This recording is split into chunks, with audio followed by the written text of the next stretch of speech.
வணக்கம். Welcome to Tamilamma channel. இன்றைக்கி நம்ம தூதுவளை கீரையை வச்சு சட்னியும் ரசமும் எப்படி வைக்கிறதுன்னு பார்க்கலாம் வாங்க. தூதுவளை கீரை பாருங்கள், இப்படி தான் இருக்கும். இந்த குச்சியெல்லாம் முள்ளு முள்ளாக இருக்குங்க. இலையிலையும் முள்ளு முள்ளாக இருக்கும். இது பார்த்து கவனமாக தான் கட் பண்ணணும். சிசரில் வச்சு கட் பண்ணால் தான், கத்தியெல்லாம் வச்சு கட் பண்ண முடியாதுங்க.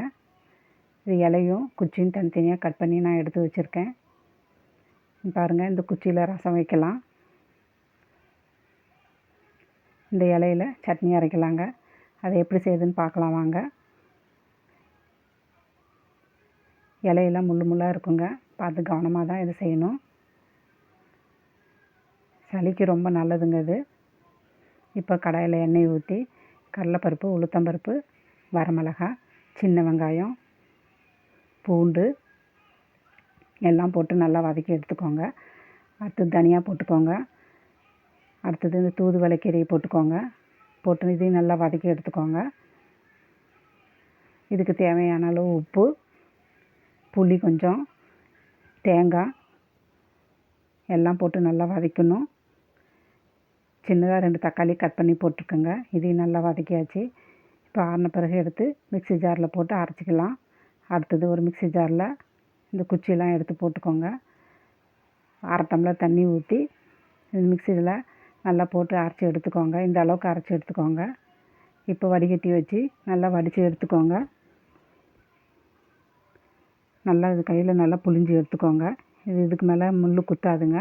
இது நல்லா அரைச்சிருச்சு. நல்லா இது எசன்ஸ் எல்லாம் நல்லா புழிஞ்சு எடுத்துக்கலாம். இந்த அளவுக்கு நான் புழிஞ்சு எடுத்துட்டேன்.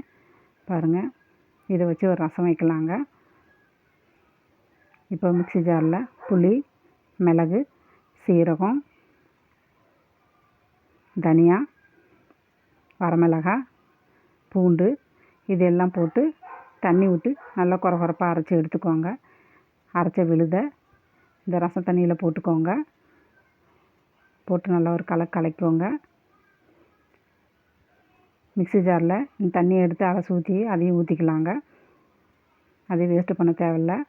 இப்போ இதுக்கு தேவையான அளவு உப்பு போட்டுக்கலாங்க. அடுத்தது கடாயில் எண்ணெய் ஊற்றி கடுகு, உளுந்து, சின்ன வெங்காயம், கருவேப்பிலை போட்டு நல்லா வதக்கிக்கோங்க. 1/2 டீஸ்பூன் மஞ்சள்தூள் போட்டுக்கோங்க. இதையும் நல்லா போட்டு நல்லா வதக்கி எடுத்துக்கோங்க.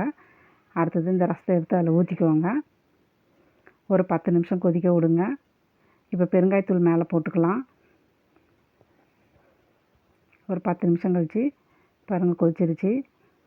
இது நுர வந்த பிறகு எடுக்க தேவையில்லைங்க. நல்லா கொதிக்கணும். நல்லா கொதித்த பிறகு எடுத்து வேறு பாத்திரத்தில் ட்ரான்ஸ்ஃபர் பண்ணிக்கலாம். அவ்வளோதாங்க, ரசம் ரெடி ஆகிடுச்சு. தூதுவளை ரசம் ரெடி ஆகிடுச்சுங்க. இது சுட சுட சாப்பாட்டுக்கு போட்டு சாப்பிட்டிங்கன்னா ரொம்ப நல்லாயிருக்குங்க.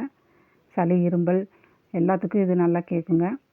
இது சட்னிங்க. சட்னி ரெடி ஆகிடுச்சு. தாளிக்க தேவையில்லைங்க. அப்படியே சாப்பிட்லாம். இட்லி, தோசைக்கு எல்லாத்துக்குமே சாப்பிட்லாங்க.